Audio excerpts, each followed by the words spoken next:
আসসালামু আলাইকুম সম্মানিত দর্শক, একটা রিটার্ন সাবমিট করব। সেবা সেবা প্রতিষ্ঠান হিসেবে একটা প্রতিষ্ঠানের রিটার্ন সাবমিট করব। সেবা কোড হচ্ছে 004। তো এই একটা কনস্ট্রাকশন ফার্ম, তারা এই জুলাই 2022 এই কর্মমেয়াদে এই লেনদেনগুলো করেছে। এটা আমরা রিটার্ন আজকে তৈরি করব। তো দেখা যাক। 004, এটা সার্ভিস কোড হচ্ছে 004। এই 9.1, 1-এ পার্ট 1, পার্ট 2, এভাবে মোট 12টা অংশ আছে। 12টা অংশের মাধ্যমে 9.1 তৈরি করা হয়েছে। তো প্রথম পার্টে আছে বিন নাম্বার, ট্যাক্সপেয়ারের নাম, ঠিকানা, ওনারশিপ, প্রোপাইটারশিপ নাকি লিমিটেড, এটা হবে লিমিটেড এলটিডি।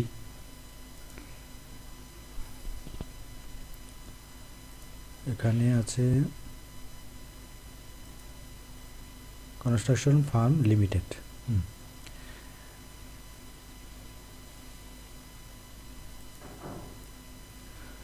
দ্বিতীয় পার্টে আছে return type, return period.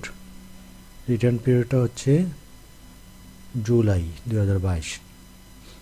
July 2022 এখানে লিখব।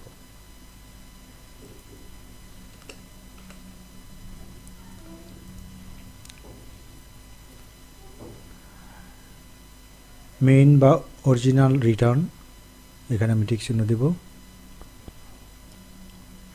লেট রিটার্ন হইলে এটা এখানে, কোনো সংশোধনী হইলে এখানে, এডিশনাল অল্টারনেটিভ রিটার্ন হলে এখানে। এটা হচ্ছে কয়েক মাসেরটা, যদি কোনো কারণে কয়েক মাসেরটা একসাথে দিতে হয় এটা এখানে। আর এটা হচ্ছে কারেকশন, আগে রিটার্ন হয়েছে কিন্তু পরবর্তীতে কারেকশন। যদি আমি গতকাল দিয়ে থাকতাম তাহলে আজকে এটা কারেকশন দিতে পারতাম। আজকে হচ্ছে 19 তারিখ। 15 তারিখ পর্যন্ত স্বাভাবিক রিটার্ন জমা দেওয়ার সময় থাকে। তো আজকেরটা হচ্ছে লেট রিটার্ন, তাহলে লেট রিটার্ন হলে এখানে হবে বি।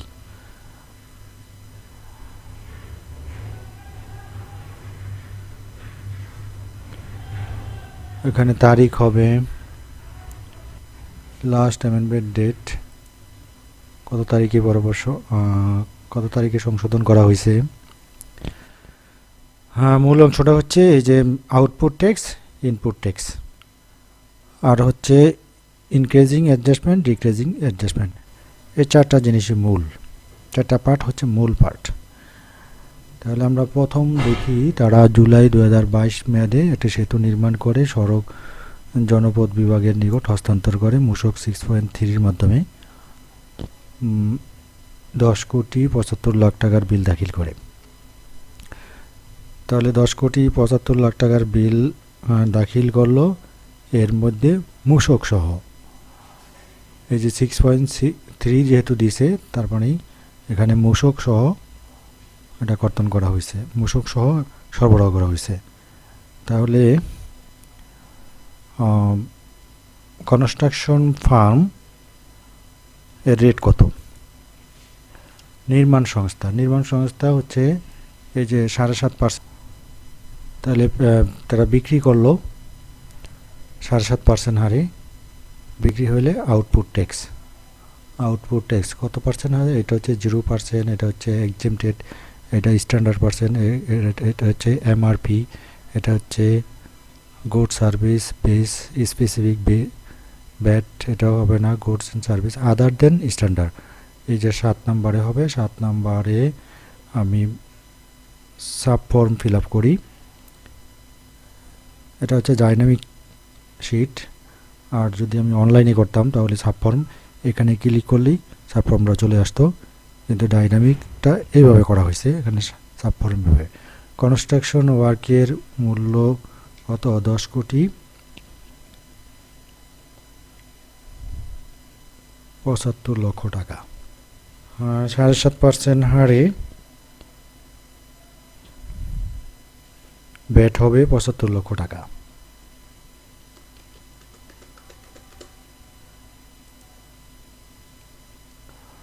আর মেইন ফর্মে যাই, মেইন ফর্মে এই যে অটোমেটিক চলে আসলো, এটা ওইটার সাথে লিঙ্ক করে দেওয়া আছে। আচ্ছা, গেল এটা। তারপরে সেতু নির্মাণের জন্য একটি কনসালটেন্সি ফার্মকে সাব কন্ট্রাক্টের মাধ্যমে তারা 1 কোটি টাকা পরিশোধ করে। সাব কন্ট্রাক্টরে এর ক্ষেত্রে আচ্ছা, এটা সেবা, একটা সেবা ক্রয় করে সাব কন্ট্রাক্ট। তাহলে ইনপুট অংশে যেতে হবে। ইনপুট সাব কন্ট্রাক্টের হবে এক্সামটেড লোকাল পারচেস 1 কোটি টাকা। তাহলে 12 নম্বরে যাই আমরা। এখানে সবগুলোই বলা যায়। 12 নম্বর সাব কনস্ট্রাকশন 1 কোটি টাকা।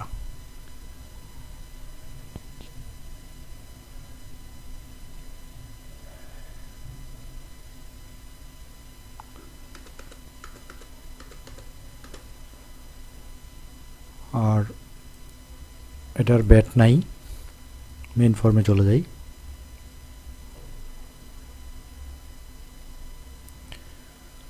তারপরের অংশে আছে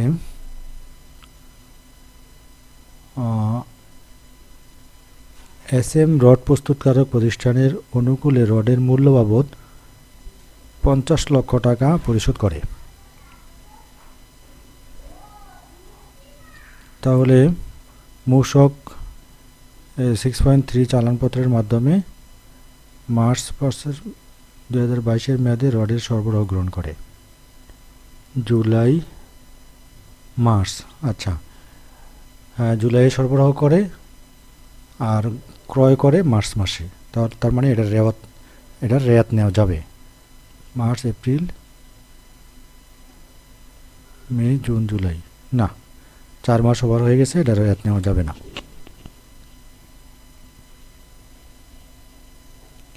আর রেয়াত আরেকটা কারণে নেওয়া যাবে না। রেয়াত তারাই নিতে পারে যারা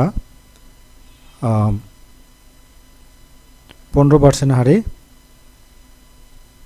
সরবরাহ করে। তারা যেহেতু 7.5% হারে সরবরাহ করছে, এজন্য তারা রেয়াত পাবে না, রেয়াত নিতে পারবে না।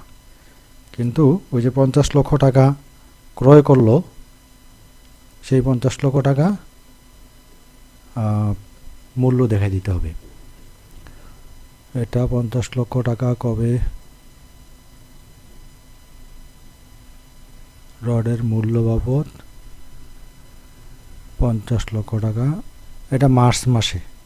তাহলে মার্চ মাসে যেহেতু ক্রয় করছে আর এখন রিটার্নটা হচ্ছে জুলাই মাসের, তাহলে এই 50 লক্ষ টাকা আমি আর তুলব না, ক্রয় হিসাবে আমি তুলব না। এই যে ইনপুট ট্যাক্সে ইনপুটের অংশে আমি এটা লিখব না। ইনপুট পারচেস 50 লক্ষ টাকা আমি লিখব না। তারা পরিবহন ঠিকাদারকে 4 লক্ষ টাকার বিল পরিশোধ করে। তো পরিবহন ঠিকাদার থেকে উৎসে কর্তন করতে হবে। উৎসে কর্তনের বিষয়টা কোথায় পাবো? আচ্ছা, এই যে উৎসে কর্তনের SRO, উৎসে মূল্য সংযোজন, কর কর্তন ও আদায় বিধিমালা 2021, এটা 163 নম্বর মূসক নামে পরিচিত। তাহলে পরিবহন ঠিকাদার, দেখি এখানে নামটা আছে কিনা। পরিবহন ঠিকাদার,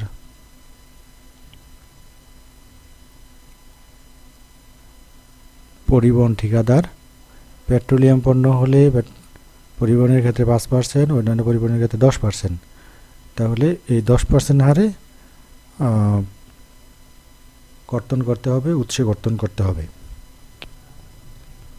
উৎসে কর্তন হলে ইনক্রিজিং অ্যাডজাস্টমেন্ট। এই যে due to VAT deduction at source by the supply receiver. সাপ্লাইটা যে গ্রহণ করছে, মানে পরিবহন সেবাটা গ্রহণ করছে কে? এই কনস্ট্রাকশন ফার্ম। 24 নাম্বার। তাহলে সাব ফর্মে যাই। 24 কত টাকা দিল? ডিডাকশন কত হলো? 10% হারে 4 লক্ষ টাকায় 40,000। ডিডাকশন 40,000, 4 লক্ষ টাকা। মেইন ফর্মে যাই। এই যে 40,000 টাকা ইনক্রিজিং অ্যাডজাস্টমেন্ট, এটা সরকারের পাওনা। তারপর আর কি আছে?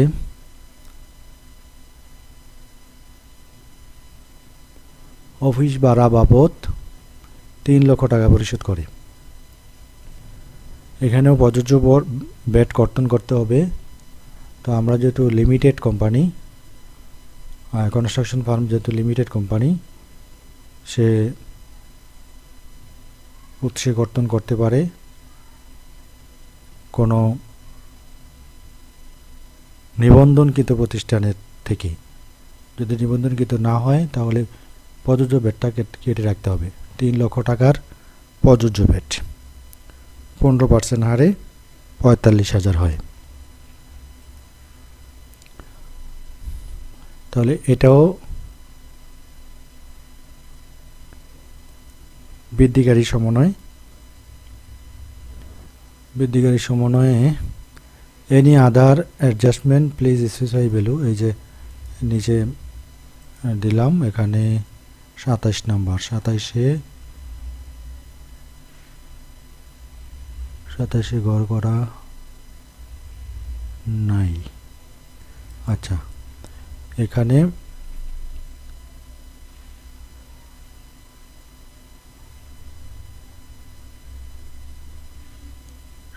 গড় করা নাই। তাহলে 45,000 টাকা আমি এখানে লিখে দেব উৎসে কর্তন করার কারণে, প্রযোজ্য ব্যাট কর্তনের কারণে, স্টোর রেন্ট বা অফিস ভাড়া হিসেবে। তাহলে বৃদ্ধিকারী সমন্বয় হলো 85,000 টাকা। তারপরে ঢাকা উত্তর সিটি কর্পোরেশনের নিকট থেকে এপ্রিল মাসে বিলের বিপরীতে উৎসে কর্তৃত্ব মূসক বাদে 3 কোটি টাকা মূল্য গ্রহণ করে। এপ্রিল, মে, জুন, জুলাই। এপ্রিল মাসের বিলের বিপরীতে, তাহলে এপ্রিল মাস গেল, মে, জুন, জুলাই 3 মাস। আচ্ছা, তাহলে এই যে 6.6 সনদপত্র পেল 3 কোটি টাকার বিনিময়ে, এটা হবে ডিক্রিজিং অ্যাডজাস্টমেন্ট। অর্থাৎ আমি আগে দিয়েছি, এটা আমি সরকারের থেকে পাও না। এই কনস্ট্রাকশন লিমিটেড এই 3 কোটি টাকার এগেনিস্টে 6.3 এর মাধ্যমে যে টাকা দিয়েছে, যে টাকা কর্তন হয়েছে, তার থেকে এটা মাইনাস হবে, তার হিসাব থেকে মাইনাস হবে। তাহলে 3 কোটি টাকার, এটাও যেহেতু যোগানদার, তার সেবা তো 7.5% হারে, তার কর হচ্ছে 7.5% হারে, তাহলে 22,50,000 টাকা হয় ডিক্রিজিং অ্যাডজাস্টমেন্ট। এটা কমাতে হবে। অর্থাৎ এই কনস্ট্রাকশন ফার্ম পাওনা হচ্ছে সরকার থেকে। তাহলে এই যে deduction source from the supply delivered কে করছে? এই ঠিকাদারি প্রতিষ্ঠান ডেলিভার্ড করছে। তাহলে 22,50,000 টাকা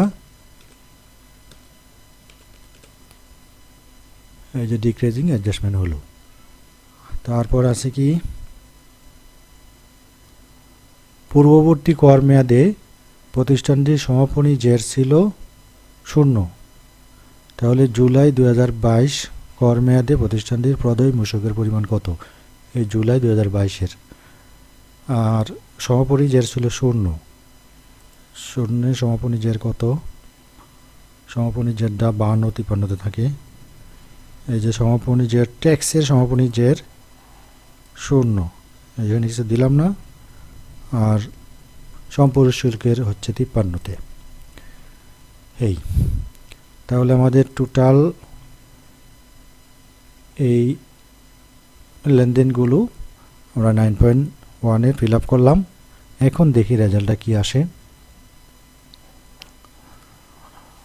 আউটপুট ট্যাক্স দিলাম এত, মোট ট্যাক্স এত, এটা একটাই এন্ট্রি। পারচেজ 1 কোটি টাকা, এটা একটাই এন্ট্রি। আর এখানে স্টুডেন্ট আর হচ্ছে উৎসে কর্তন, ইনক্রিজিং অ্যাডজাস্টমেন্ট বৃদ্ধিকারী সমন্বয়, এটা সরকার পাবে। আর ডিক্রিজিং অ্যাডজাস্টমেন্ট শুধু একটাই, সাপ্লাই যে সরবরাহ করছে তার থেকে কর্তন করার কারণে এটা মাইনাস হবে, এটা সরকার থেকে পাবো। আর বৃদ্ধিকারী সমন্বয় হচ্ছে সরকার পাবে। তাহলে প্লাস মাইনাস হয়ে এই যে 9C 23B minus 23B plus 28 minus 33, এইভাবে হবে 9C কোনটা?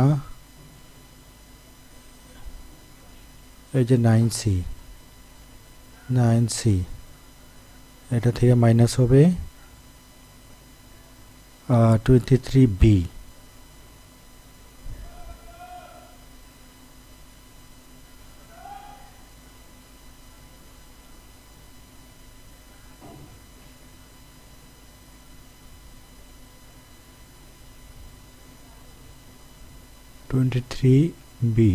এটা। তারপরে প্লাস হবে 28, এটা মাইনাস হবে 33, মাইনাস হবে এটা। তাহলে রেজাল্ট দাঁড়ালো net payable VAT for the tax period section 45-এ। আচ্ছা, 5,53,35,000।